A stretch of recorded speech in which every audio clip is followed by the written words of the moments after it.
2010 में एक पिक्चर आई थी पीपली लाइव। उसका गाना था सखी सैया तो खूब ही कमात है, महंगाई डायन खाए जाती। आज ये गाना देश की एक बड़ी आबादी के कान में रोजाना गूंजता है। साथियों, आज इस देश में जानलेवा महंगाई है और इस जानलेवा महंगाई के चलते दवाई से लेकर पढ़ाई तक हर चीज महंगी हो गई है।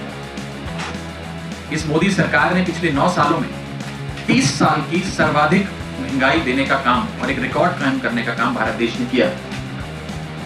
और मुझे बताते हुए बहुत चिंता और बहुत दुख होता है कि इस देश में एक अनकंट्रोल्ड इन्फ्लेशन यानी कि अनियंत्रित महंगाई के चलते देश की जो एक आम थाली होती है, जिसमें दाल होती है, रोटी होती है, प्याज टमाटर होता है, पनीर होता है, वो एक आम थाली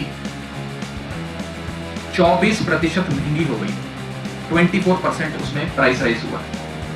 दूध, दही, चावल, आटा, दाल, चाय, कॉफी, इस पर तो अंग्रेजों ने भी कभी टैक्स नहीं लगाया, जो आज की प्रचंड बहुमत की भाजपा सरकार लगाए जा रही है। और इस दौर में इस घटती कमाई और बढ़ती महंगाई के दौर में जनता को अब आधार कार्ड की नहीं, उधार कार्ड की आवश्यकता पड़ गई। साथियों, पिछले 9 सालों में मोदी सरकार ने टैक्स लगा लगाकर और पदार्थों को इतना महंगा कर दिया कि आज जब महीने के अंत में एक आम आदमी अपनी जेब में हाथ डालता है ये देखने के लिए कि कुछ 2-4 पैसे भी बचे कि नहीं बचे, उसे बहुत निराशा होती है, बहुत दुख होता है। लेकिन इस महंगाई के आलम में यदि कोई एक राज्य है जो इस महंगाई के आक्रमण से बचा हुआ है, उस राज्य का नाम है दिल्ली। और ये मैं नहीं कह रहा, एक रिपोर्ट जो भारत सरकार की ministry of statistics and programme implementation ने जारी करी है, वो ये बताता है कि राष्ट्रीय स्तर पे औसत महंगाई 6.83% है, यानी कि 6.83%। यानी कि जहां देश भर में 6.8% औसत महंगाई है, वहां दिल्ली में मात्र 3% महंगाई, 3% महंगाई। यानी कि राष्ट्रीय औसत के आधे से भी कम महंगाई दिल्ली में है। ये रिपोर्ट हाल ही में ministry of statistics and programme implementation ने जारी करी है, जिसे MOSPI भी कहा जाता है, जिसने कहा कि राष्ट्रीय एवरेज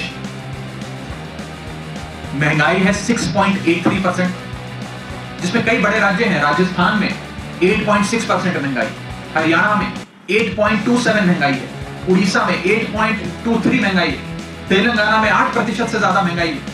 इस सारी महंगाई के आलम में दिल्ली में मात्र 3%, यानी कि दिल्ली में महंगाई की दर राष्ट्रीय औसत के आधे से भी कम। ऐसा कैसा हुआ कि जब पूरे देश पर मोदी सरकार ने महंगाई का आक्रमण किया तो एक राज्य बच गया, एक छोटा सा राज्य, हिंदुस्तान का दिल, दिल्ली बच गया। ये कैसे हुआ? ये इसलिए हुआ कि भाजपा की सरकार के महंगाई के बाणों को ढाल बनकर अरविंद केजरीवाल जी ने रोका और दिल्ली वालों पर भाजपा सरकार की महंगाई के बाण लगने नहीं दिए, उन्हें छूने नहीं दिया एक भी बाण, बल्कि ढाल बनकर अरविंद केजरीवाल जी ने एक बाण को रोकने का काम किया। साथियों, जब ये सरकार बनी थी 2014 में भाजपा की, मोदी जी की सरकार, तब पेट्रोल 55 रुपए प्रति लीटर मिला करता था, आज 100 रुपए प्रति लीटर मिलता है। डीजल 45 रुपए प्रति लीटर मिला करता था, आज 90 रुपए प्रति लीटर मिलता है। दूध लगभग 34-36 रुपए प्रति लीटर मिला करता था, आज 7 रुपए प्रति लीटर मिलता है। गैस का सिलेंडर 400 रुपए का मिलता था, आज लगभग 1100 रुपए का मिलता है। यानी कि महंगाई को डबल ट्रिपल करने का काम जो केंद्र में बैठी सरकार ने किया, उससे जनता आज त्राहिमाम कर रही है।